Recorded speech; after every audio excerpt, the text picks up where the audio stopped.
ketika dia melakukan sebuah perbuatan dosa gugur keimanannya, tidak. Kadang ada sebuah perbuatan dosa ketika seseorang itu melakukannya tidak mengkafirkannya tapi mengurangi nilai keimanannya. Nah, yang dimaksudkan oleh Nabi, ana ukhbirukum bil mu'min, maukah kuberitakan kepada kalian siapakah sosok seorang mukmin yang sempurna imannya? Nabi SAW menjawab, man aminahun nasu ala amwalihim wa anfusihim. Mukmin yang benar seorang mukmin di mana manusia merasa aman dari gangguan yang menimpa harta benda dan jiwa mereka. Bukan orang beriman yang sempurna kalau orang lain dia tidak aman hartanya dari orang itu, dia tidak aman jiwanya dari orang itu. Menunjukkan hafizah rahimani wa rahimakumullah, orang beriman itu menghargai nikmat yang Allah berikan kepada orang lain. Dia tidak akan mengambil kecuali apa yang menjadi haknya. Di dalam Al-Qur'anul Karim Allah menyebutkan, wala ta'kulu amwalakum bainakum bil batil. Dan janganlah kalian memakan harta sesama kalian dengan jalan yang batil. Qala Nabi sallallahu alaihi wasallam, Nabi menyebutkan, atadruna manil muflis? Tahukah kalian siapa orang yang bangkrut? Nabi menyebutkan al-muflisu fil ummati may ya'ti yaumal qiyamati bis salati was siyami was sadaqati wal hajj walakinna syatama hada wa akhadha mal hada. Tahukah kalian siapa orang yang bangkrut? Mereka adalah orang-orang dari kalangan umatku yang datang di hari kiamat membawa pahala salat, puasa, sedekah, haji, akan tetapi dia mencela kehormatan orang lain, akan tetapi di dunia dia mengambil harta orang lain. Sehingga hafizah rahimanillah, seorang mukmin yang benar, mukmin yang mengetahui apa yang bukan menjadi haknya, kelak kalau ia mengambilnya akan menyebabkan kebinasaan bagi dirinya. Juga mukmin yang benar itu mukmin yang jiwa-jiwa manusia merasa selamat darinya, merasa aman darinya. Yani hafizah rahimanillah, sebagaimana penjelasan pada pertemuan yang sebelumnya. Orang yang beriman menghargai jiwa orang beriman yang lainnya, li'annal mu'min ba'dhum 'ala ba'din yasuddu ba'dhum 'ala ba'din wa innamal mu'minu ikhwah. Karena orang beriman itu mereka bersaudara, sebagian dengan sebagian yang lainnya saling mengokohkan. Sosok orang yang beriman tidak membuat gelisah hati saudaranya. Di dalam riwayat Imam Ahmad, Nabi SAW menyebutkan, min sirarin nasi indallahi yaumal qiyamah la ya'manu an-nasu min khuluqih. Sesungguhnya, wa fi riwayat min sana'ati, sesungguhnya orang yang paling jelek di sisi Allah tabaraka wa taala pada hari kiamat salah satunya adalah seseorang di mana manusia tidak bisa merasa aman dari kepribadiannya. Dalam riwayat yang lain, tidak bisa merasa aman dari tingkah laku atau perbuatannya. Kalau orang yang beriman, yang keimanannya baik, itu mendatangkan ketenangan pada hati orang yang beriman lainnya. Tapi tidak masuk dalam kategori ini bila ada orang yang bermaksiat, dia tidak merasa aman dari orang soleh. Bukan berarti orang soleh itu keimanannya tidak benar, tidak. Sebab memang Umar bin Khattab menyebutkan, idza ja'al mu'min, kalau datang seorang mukmin, secara makna saja, apabila seorang mukmin itu datang kepada rombongan manusia, maka Allah akan memisahkan antara yang kotor dengan yang bersih, antara yang soleh dengan yang toleh. Jadi kadang-kadang orang beriman itu datang, ketika dia memiliki kesolehan, datang ke dalam suatu rombongan manusia, akan benci orang yang benci dari kalangan yang toleh, akan suka kepada orang yang memang dia memiliki kesolehan.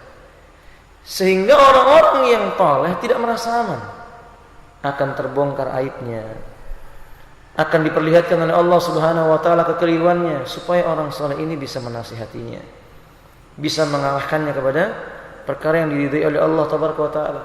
Nah, ini tidak masuk dalam kategori ini orang soleh yang membuat gelisah hati orang yang toleh, tidak. Tapi yang dimaksud di dalamnya orang-orang buruk akhlak, membuat kerusakan.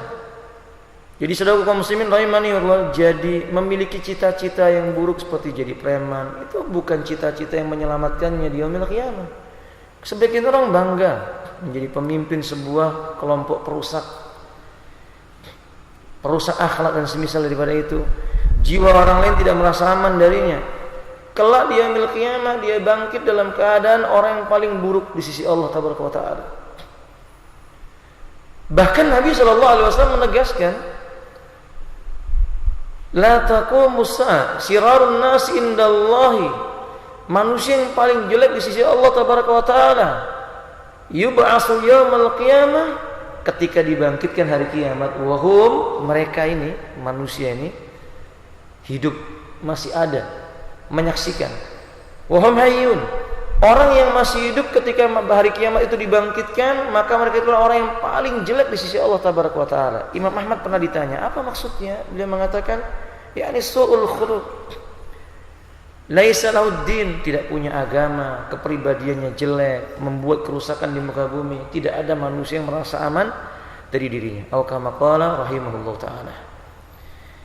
Kemudian Nabi SAW mengatakan, wal muslim, sedangkan seorang muslim, Syekh Al-Utsaimin menyebutkan, bila dalam sebuah riwayat atau dalam Al-Quran disebutkan secara bersamaan antara mukmin dengan muslim, maka ini ada pembedaan takrif, penjelasan.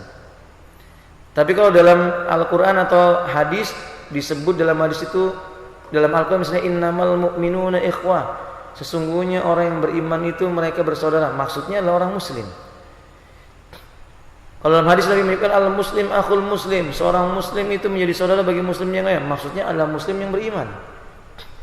Tapi kalau dalam sebuah hadis disebutkan bersamaan antara mukmin dengan muslim, maka makna mukmin adalah al-muwahhidu, la yusyriku billahi ta'ala, yaitu orang yang bertauhid, yang tidak menyekutukan Allah tabaraka wa ta'ala. Sedangkan kalau disebutkan di dalamnya itu muslim sekaligus, maka maksudnya adalah man aslama nafsahu ila Allah azza wa jalla bittiba'i sunnati Rasulillah sallallahu alaihi wasallam. Seseorang yang menyerahkan urusannya, ketundukannya kepada Allah tabaraka wa taala dengan cara mengikuti sunnahnya Rasulullah sallallahu alaihi wasallam. Sehingga Anda jumpai mukmin dan muslim ketika digabungkan dalam sebuah kalimat, dia mukmin, tapi belum tentu dia seorang muslim yang mengikuti sunnahnya Nabi sallallahu alaihi wasallam. Wallahu taala a'lam bishawab. Nah, dan kadang-kadang ihwamil rahimani wallah, para ulama membedakan, kadang ada orang yang mengatakan saya ini mukmin, tapi kata Allah Subhanahu wa taala mereka belum mukmin, mereka hanya disebut muslim. Apa maksudnya? Secara jasad dia mau tunduk dengan aturan Allah Ta'ala, tapi hati mereka tidak beriman kepada Allah Ta'ala. Wallahu ta'ala a'lam bishawab. Maka di dalam hadis ini disebutkan kedua-duanya, mukmin dan muslim. Muslim diambil dari kata-kata aslama. Makna muslim atau makna Islam, Syekhul Islam Ibnu Taimiyah berkata, istislamu lillahi bitauhidi wal inqiyadu bittaati wal bara'atu minasyirki wa ahlihi. Yang disebut dengan Islam atau muslim itu seseorang yang menyerahkan dirinya kepada Allah tabaraka wa taala dengan cara mentaati Allah. Istislamu lillahi bitauhid, yakni menyerahkan dirinya kepada Allah tabaraka wa taala dengan cara bertauhid, wal inqiyadu bitta'ah, dan tunduk kepada Allah taala dengan cara mentaati aturan Allah taala, wal bara'atu minasyirki wa ahli, sempurna keadaannya itu dengan cara berlepas diri dari segala macam kesyirikan dan orang-orang yang berbuat kesyirikan. Bukan muslim kalau seandainya dia itu melaksanakan perintah Allah tabaraka wa taala berupa perkara-perkara yang kita kenal, salat, puasa, haji, meninggalkan yang dilarang oleh Allah, minum khamar, zina, tetapi dia tidak mau berlepas diri dari perbuatan syirik. Ada orang yang salat, ada orang yang puasa, Ada orang yang berhaji, tapi dia melakukan kesyirikan. Datang ke kuburan, minta kepada yang dikubur. Bernazar kepada kubur-kubur. Menyembelih binatang kepada orang-orang yang dianggap soleh, dikeramatkan kuburnya. Padahal semua yang kita sebutkan ini masuk dalam kategori perkara tauhid yang jika diberikan kepada selain Allah, syirik hukumnya. Menyembelih, bernazar, tawasul dan semisalnya. Ini haknya Allah Taala.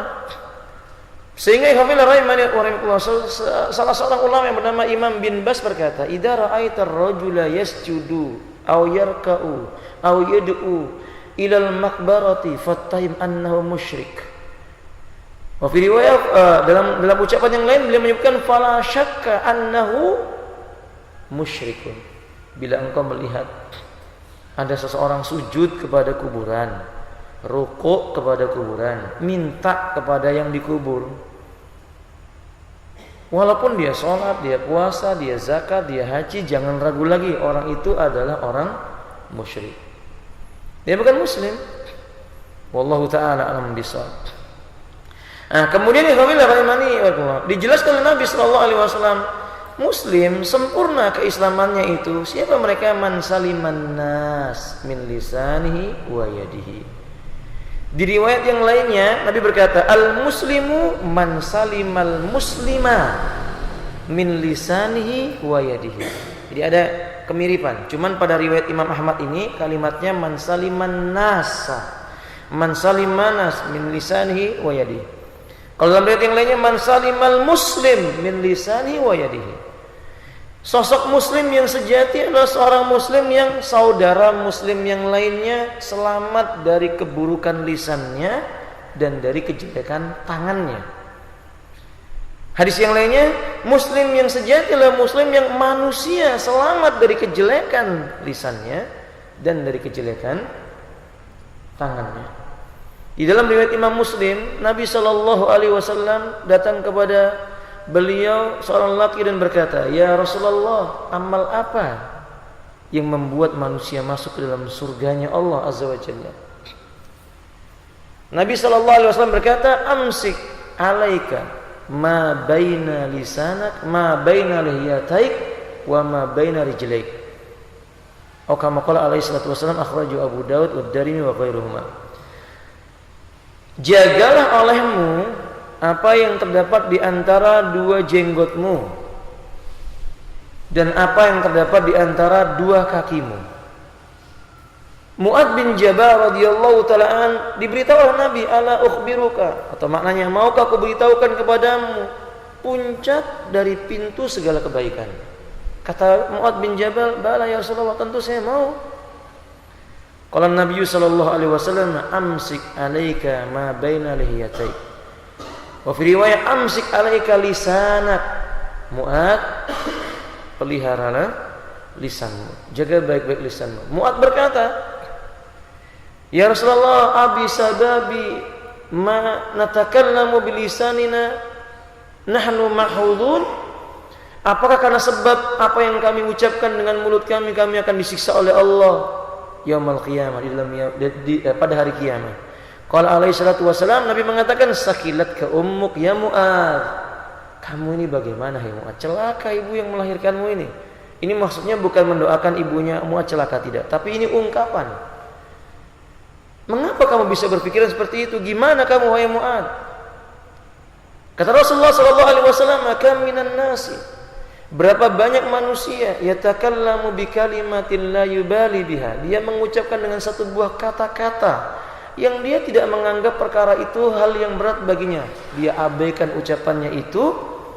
Kata Rasulullah sallallahu alaihi wasallam, menyebabkan dirinya jatuh ke dalam api neraka lebih jauh jaraknya dari timur dan barat. Di dalam hadis lainnya Nabi sallallahu alaihi wasallam menyebutkan yaqibun yahwi ilan nari yaqibu ala mana khairim wa fi riwayah ala wujuhi. Berapa banyak manusia yang masuk ke dalam api neraka itu dalam keadaan wajah mereka terlebih dahulu dibakar oleh api neraka. Dalam riwayat yang lain, kerongkongan mereka terlebih dahulu dibakar oleh api neraka. Maksudnya karena sebab mulut-mulut mereka. Di hadis dalam riwayat Imam Muslim, Nabi sallallahu alaihi wasallam menyebutkan di saat ada seorang wanita yang memuji tetangganya. Tetanggaku rajin sedekah.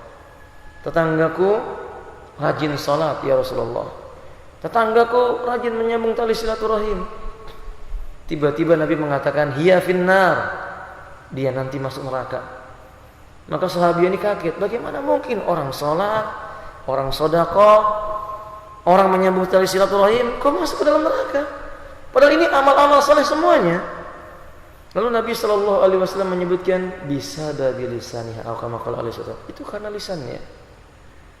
Pahala sedekahnya diambil diberikan kepada orang yang didolimi dengan lisannya.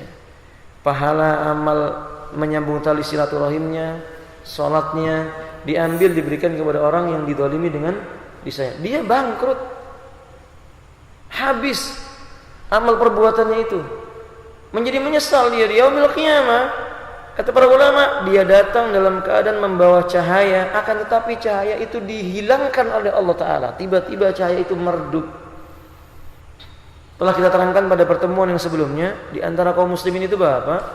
Mereka yang nanti dibangkitkan di hari kiamat, ada yang wajahnya bercahaya, cahayanya ada yang sebesar gunung, sehingga dia bisa melihat dalam jarak yang jauh sekali.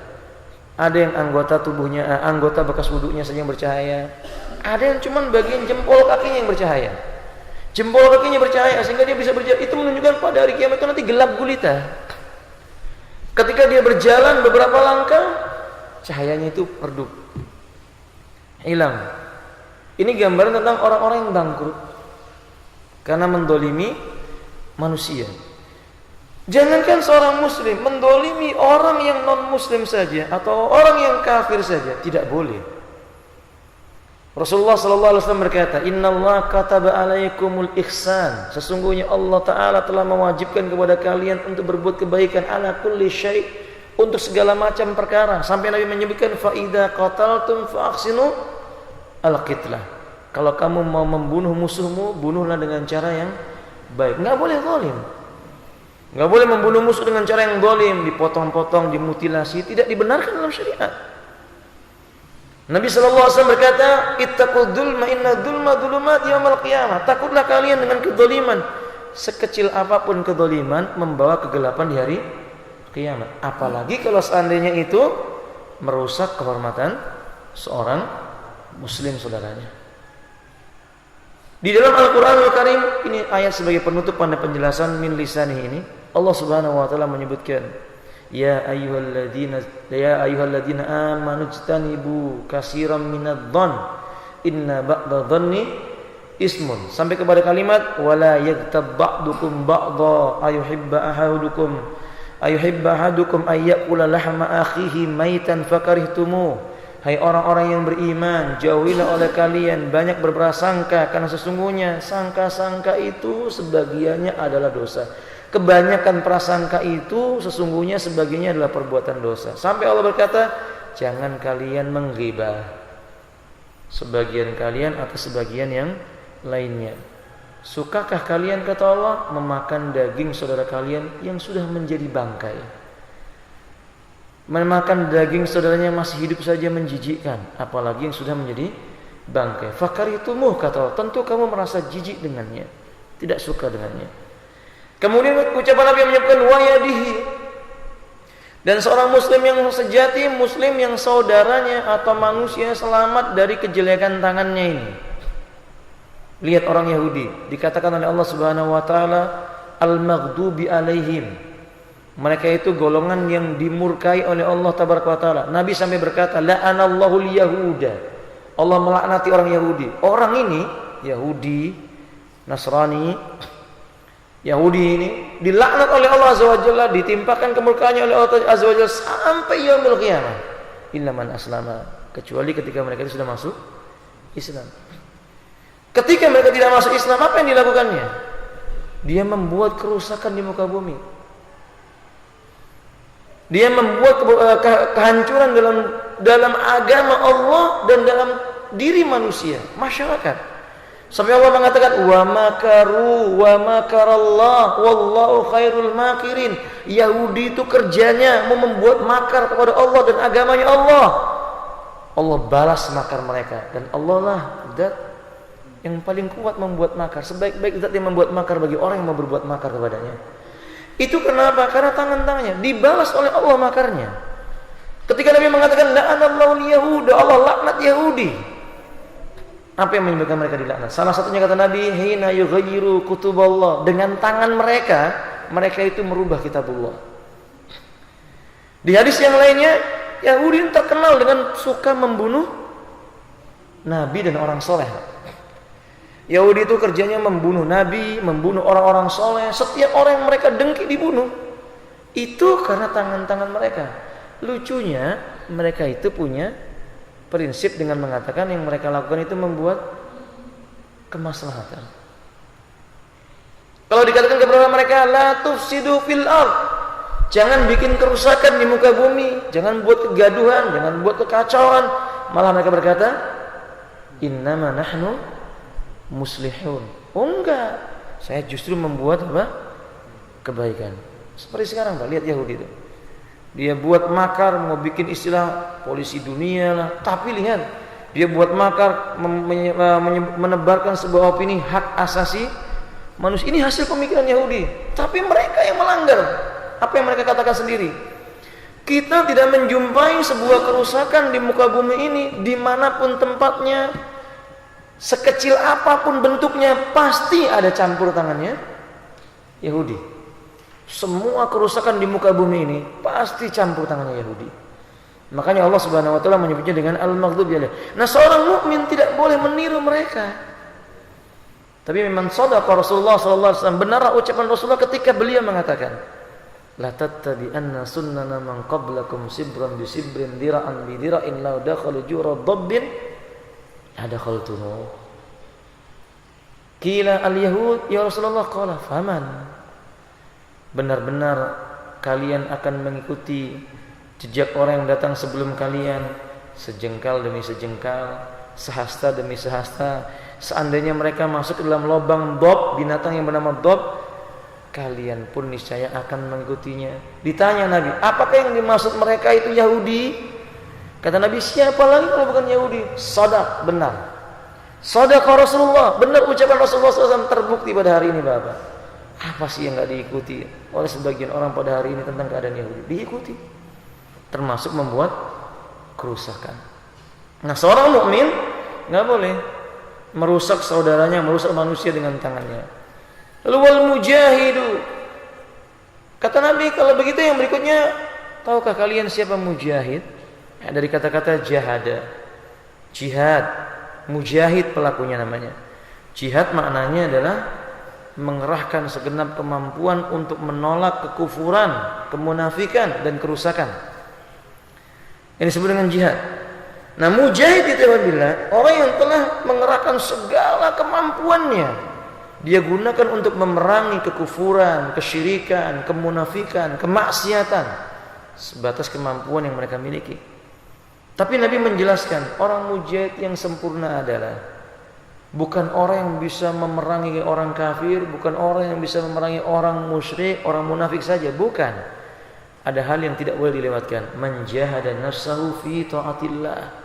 Orang yang mengerahkan segenap kemampuannya, segala yang ada pada dirinya, potensi dalam jiwa dan raganya untuk berusaha mentaati Allah tabaraka wa taala. Ini tidak ringan. Kadang manusia bisa menyuruh orang lain berbuat baik, tapi untuk dirinya sendiri tidak bisa. Allah Subhanahu wa taala menyebutkan tentang gambaran orang-orang yang datang sebelum kaum muslimin. Atamuruna nasa bil birri wa tansawna anfusakum wa antum tatlunal kitab. Apakah kalian bisanya cuma memerintahkan manusia untuk berbuat kebaikan, sedangkan kalian lupa mengajak kebaikan terhadap diri kalian? Padahal kalian itu kan membaca kitab dan kalian tahu kebenaran itu untuk diri sendiri dulu. Dia lupa dengan firman Allah, ya ayyuhalladzina amanu qu anfusakum wa ahlikum nara. Hai orang-orang yang beriman, pelihara dirimu dan keluargamu dulu dari siksa api neraka. Baru orang yang lainnya. Nah, kalau seorang mukmin, seorang mujahid, dia bisa berperang di jalan Allah tabaraka wa taala, menurutnya di jalan Allah maksud saya. Memerangi orang kafir, memerangi orang munafik, memerangi orang musyrik, tapi dia tidak memaksa jiwanya untuk mentaati Allah tabaraka wa taala, itu hal yang sia-sia. Contoh, ketika Abdullah ibn Umar menceritakan seorang lelaki yang memerangi musuh, Masya Allah, sampai para sahabat memuji, orang ini belum pernah kami melihat sepertinya. Tapi tiba-tiba Nabi berkata, dia ahli neraka. Dia ahli neraka. Abdullah ibn Umar penasaran kondisi orang yang diikuti. Ternyata ketika dia luka, tubuhnya banyak, dia bisa mengajak orang masuk Islam, dia bisa membunuh orang yang gak mau masuk Islam di medan perang ya, di medan perang. Catatan penting di medan perang. Tapi ketika tubuhnya terluka dengan luka yang banyak, dia gak tahan, gak sabar. Dia nggak bersungguh-sungguh menahan dirinya untuk menyabarkannya dari segala macam cobaan. Akhirnya dia tancapkan pedangnya di bumi, dijatuhkan tubuhnya, bunuh diri dia. Itu menunjukkan bahwa dia bukan orang yang berjihad fisabilillah. Berjihad fisabilillah harus mengalahkan hawa nafsunya, supaya patuh dengan ketentuan Allah tabaraka wa taala. Yang terakhir beliau berkata, wal muhajiru man hajaral khataaya wad dzunuba. Yang dimaksud dengan orang yang berhijrah adalah orang yang menjauhi kesalahan-kesalahan dan dosa-dosa. Bapak Ibu rahimahullah, hijrah di zaman Nabi dari Mekah menuju Madinah itu wajib. Tapi setelah kota Mekah dikalahkan, kota Mekah ditaklukkan maksudnya oleh kaum muslimin, Nabi mengatakan la hijrata ba'dal fathi. Tidak ada kewajiban berhijrah bagi kaum muslimin di Mekah menuju Madinah lagi setelah kota Mekah ditaklukkan. Walakin al-jihad fisabilillah. Akan tetapi jihad di jalan Allah sampai yaumil qiyamah. Dalam riwayat yang lainnya, walakinnal hijratu minal khataaya wad dunuba ila taatillah taala. Atau kama qala alaihi wasallam. Akan tetapi hijrah yang ada, hijrah dari maksiat menuju taat, hijrah dari bergelimang dosa menuju kepada memenuhi dirinya dengan amal soleh. Nah, maka saudara kaum muslimin rahimahullah, tidak ada istilah terlambat bagi manusia yang nyawanya belum sampai di kerongkongannya. Sedikit apapun amal di masa lalunya, dia tidak perlu merasa kecil hati. Karena dalam riwayat Imam Muslim, ketika disebutkan oleh sahabat Abu Hurairah radhiyallahu ta'ala, dalam riwayat yang lainnya oleh Khalid bin Walid, dalam riwayat yang lainnya oleh Abdullah bin Umar, ada seorang lelaki yang datang kepada Nabi, dia berkata, ya Rasulullah, aku bersaksi bahwa tidak ada yang boleh diibadahi kecuali Allah dan engkau adalah utusannya Allah. Orang ini masuk Islam. Kemudian tidak lama kemudian lelaki ini berdiri keluar dari tempat Nabi Shallallahu Alaihi Wasallam bersama para sahabat dari rumahnya Darul Arqam ketika itu. Dalam riwayat yang lainnya dari sebuah majelisnya Nabi, baru melangkah beberapa langkah, ada anak panah yang menembus pelipisnya. Yakni dia dipanah oleh orang musyrik. Dalam riwayat yang lain, kerongkongannya. Nabi mengatakan, orang ini amalnya sedikit, baru mengucapkan la ilaha illallah Muhammadur Rasulullah, kemudian dia masuk surganya Allah, tapi balasannya besar, kata Rasulullah SAW. Maksudnya bahwa saudara kaum muslimin, ketika manusia itu telah melakukan berbagai macam perbuatan kemaksiatan, selama dia mau menghijrahkan jiwanya, jasadnya untuk menuju keimanan, dari kufur kepada iman, dari maksiat kepada taat, dari ingkar kepada Islam, Allah Subhanahu wa taala tidak akan membiarkannya. Ketika Nabi menceritakan seorang yang membunuh 100 nyawa, pertama dia bertanya kepada seorang pendeta tentang orang yang membunuh 99 nyawa, dirinya maksudnya. Kata pendeta itu nggak mungkin diampuni, terlalu banyak dosanya. Dibunuh oleh orang ini menjadi 100, si pendeta itu. Dia pun datang lagi berjumpa dengan seorang yang soleh, orang alim yang beragama. Apakah diampuni oleh Allah? Kata beliau, diampuni dengan syarat. Dia bertobat kepada Allah, meninggalkan negeri yang jelek menuju negeri yang baik, negeri maksiat menuju negeri taubat. Ini maksudnya berhijrah dari kesalahan-kesalahan, dari dosa-dosa menuju kepada ketaatan dan kebaikan. Di saat di perjalanan menuju hijrahnya menuju negeri taubat, meninggal dunia sebelum sampai tujuannya. Datang dua malaikat, satu malaikat penunggu neraka, satu malaikat penunggu surga. Mereka berebut, maksudnya mereka berdebat. Malaikat penghuni neraka berkata, ini ahli neraka. Ditanya oleh malaikat penunggu surga, kenapa? Dia mengatakan dia belum sampai pada tempat tujuannya. Kata malaikat penunggu surga, tidak, dia sudah tampak tanda-tanda ingin taubatnya. Lalu Allah dalam ayat itu mengutus orang malaikat lagi, yang kemudian dia berwujud seperti manusia, yang memutuskan hukum di antara mereka berdua dengan cara berdasarkan perintah Allah mengukur jarak terdekatnya yang mana. Qaddarallah, takdir Allah lebih dekat kepada negeri kebaikan cuman 1 jengkal, Pak. 1 jengkal, satu hasta aja. Selangkah lagi, cuma 1 langkah dia itu sudah lebih dekat dengan daripada negeri kebaikan. Dalam ayat itu disebutkan Allah mengecilkan bumi sehingga bumi itu menjadikan sebab jarak antara dia yang mati ini dengan negeri taubat lebih dekat. Maksudnya rahmat Allah turun kepadanya, disayangi dia, didekatkan kepada negeri taubat. Apa yang bisa kita ambil faedah, saudara kaum muslimin? Ketika itu lelaki ini kemudian dimasukkan surganya Allah Azza wa Jalla. Keinginan manusia untuk bertobat dibuktikan dengan segenap jiwa raganya, itu akan memudahkan turunnya rahmat Allah. Dia akan dibimbing menuju kepada kebaikan-kebaikan. Jadi ada ikhtiar. Nah, inilah yang disebut dengan seorang muhajir, menghijrahkan semua aktivitas hidupnya kepada perkara-perkara yang diridhoi oleh Allah Tabaraka wa Ta'ala. Bukan muhajir itu orang yang pindah dari satu negeri ke negeri yang lainnya, bukan sekedar itu. Tapi muhajir itu pindah dari maksiat menuju taat, dari ingkar kepada Islam. Wasiat Rasulullah ini terdapat dalam kitab Silsilah Al-Ahadits As-Shahihah nomor yang ke-549. Nah, mudah-mudahan Bapak penjelasan pada hari ini tentang penjelasan Nabi siapa itu mukmin bisa membuat kita semakin berusaha menjadi mukmin yang sejati. Siapa itu muslim? Mengkoreksi diri kita. Sudahkah seperti ini? Siapa itu mujahid? Kita pun bisa belajar darinya. Siapa itu muhajir? Kita juga harus berusaha untuk mengetahuinya.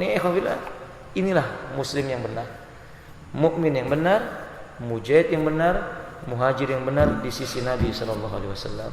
Mudah-mudahan penjelasan yang sedikit ini bermanfaat. Bila ada salahnya saya mohon maaf. Sebelum ditutup mungkin ada yang ingin bertanya? Tafadhal masyura kalau ada yang ingin ditanyakan. Allahu yubarik lana wa lakum.